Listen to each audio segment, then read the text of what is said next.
1 रुपए की कीमत। बहुत समय पहले की बात है। केशव लगभग 20 साल का एक लड़का था और कलकत्ता की एक कॉलोनी में रहता था। उसके पिताजी एक भट्टी चलाते थे जिसमें वे दूध को पका कर खोया बनाने का काम करते थे। केशव वैसे तो एक अच्छा लड़का था, लेकिन उसमें फिजूल खर्ची की एक बहुत बुरी आदत थी। वो अक्सर पिताजी से पैसा मांगा करता और उसे अपने दोस्तों के साथ खाने पीने या सिनेमा देखने में खर्च कर देता। एक दिन पिताजी ने केशव को बुलाया और बोले, देखो बेटा, अब तुम बड़े हो गए हो और तुम्हें अपनी जिम्मेदारियां समझनी चाहिए। जो आए दिन तुम मुझसे पैसे मांगते रहते हो और उसे इधर उधर उड़ाते हो, ये अच्छी बात नहीं है। पिताजी की बात सुनकर केशव नाराज होते हुए बोला, क्या पिताजी, कौन सा मैं आपसे 1000 रुपए ले लेता हूँ। चंद पैसों के लिए आप मुझे इतना बड़ा लेक्चर दे रहे हैं। इतने से पैसे तो मैं जब चाहूँ आपको लौटा सकता हूँ।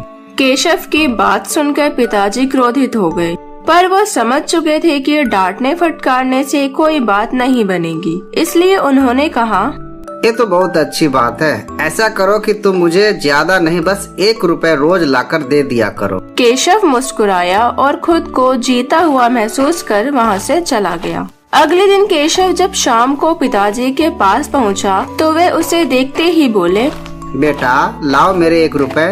उनकी बात सुनकर केशव जरा घबराया और जल्दी से अपनी दादी माँ से 1 रुपए लेकर लौटा। लीजिए पिताजी, ले आया मैं आपके 1 रुपए। और ऐसा कहते हुए उसने 1 रुपए का सिक्का पिताजी के हाथ में थमा दिया। उसे लेते ही पिताजी ने सिक्का भट्टी में फेंक दिया। पिताजी के ऐसे करने पर केशव ने हैरानी से पूछा, ये क्या, आपने ऐसा क्यों किया? पिताजी बोले, तुम्हें इससे क्या, तुम्हें तो बस 1 रुपए देने से मतलब होना चाहिए, फिर मैं चाहे उसका जो करूँ। केशव ने भी ज्यादा बहस नहीं की और वहाँ से चुपचाप चला गया। अगले दिन जब पिताजी ने उससे 1 रुपए मांगा तो उसने अपनी माँ से पैसे मांगकर दे दिया। कई दिनों तक यही सिलसिला चलता रहा। वो रोज किसी दोस्त यार या संबंधी से पैसे लेकर पिताजी को देता और वो उसे भट्टी में फेंक देते। फिर एक दिन ऐसा आया कि जब हर कोई उसे पैसे देने से मना करने लगा। केशव को चिंता होने लगी कि अब मैं पिताजी को 1 रुपए कहाँ से ला कर दूंगा। शाम भी होने वाली थी। उसे कुछ समझ नहीं आ रहा था कि वो करे क्या। 1 रुपया भी ना दे पाने की शर्मिंदगी वो उठाना नहीं चाहता था। तभी उसे एक बूढ़ा मजदूर दिखा जो किसी मुसाफिर के हाथ से खींचे जाने वाले रिक्शे से लेकर कहीं जा रहा था।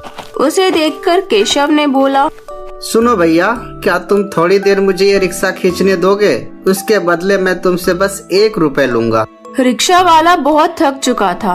वो फौरन तैयार हो गया। केशव रिक्शा खींचने लगा। ये काम उसने जितना सोचा था उससे कहीं कठिन था।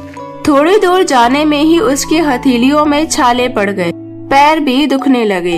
खैर, किसी तरह से उसने अपना काम पूरा किया और बदले में जिंदगी में पहली बार खुद से 1 रुपया कमाया।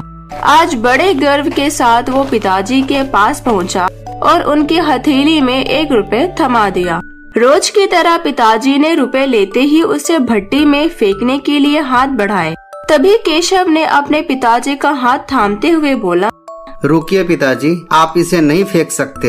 ये मेरी कड़ी मेहनत की कमाई है। केशव ने पिताजी को सारा किस्सा सुनाया कि कैसे उसने रिक्शा खींचकर बड़ी मेहनत से 1 रुपया कमाया। केशव की बात सुनकर पिताजी आगे बढ़े और केशव को गले से लगा लिया और बोले, देखो बेटा, इतने दिनों से मैं सिक्के आग के भट्टी में फेंक रहा था, लेकिन तुमने मुझे कभी एक बार भी नहीं रोका। पर आज जब तुमने अपनी मेहनत की कमाई को आग में जाते देखा तो एकदम से घबरा गए। ठीक इसी तरह जब तुम मेरी मेहनत की कमाई को बेकार की चीजों में उड़ाते हो तो मुझे भी इतना ही दर्द होता है। मैं भी घबरा जाता हूँ। इसलिए पैसे की कीमत को समझो, चाहे वो तुम्हारे हो या किसी और के। कभी भी उसे फिजूल खर्च में बर्बाद मत करो। केशव पिताजी की बात समझ चुका था। उसने फौरन उनके चरण स्पर्श किए और अपने व्यवहार के लिए क्षमा मांगी। मुझे क्षमा कर दीजिए पिताजी, मुझे पैसों का मूल्य नहीं पता था। आज आपने मेरी आंखें खोल दी। केशव नम आंखों से अपने पिताजी के गले लग गया और आज उसे 1 रुपए की कीमत समझ आ चुकी थी। और उसने मन ही मन संकल्प लिया कि अब वो कभी भी पैसों की बर्बादी नहीं करेगा। तो दोस्तों, हमें भी ऐसी फिजूल खर्ची में पैसे व्यर्थ नहीं करना चाहिए। अगर आपको हमारी ये कहानी अच्छी लगी हो तो लाइक करें, अपने दोस्तों के साथ शेयर करें और हाँ, यदि आपने हमारे चैनल को सब्सक्राइब नहीं किया है तो सब्सक्राइब कर ले।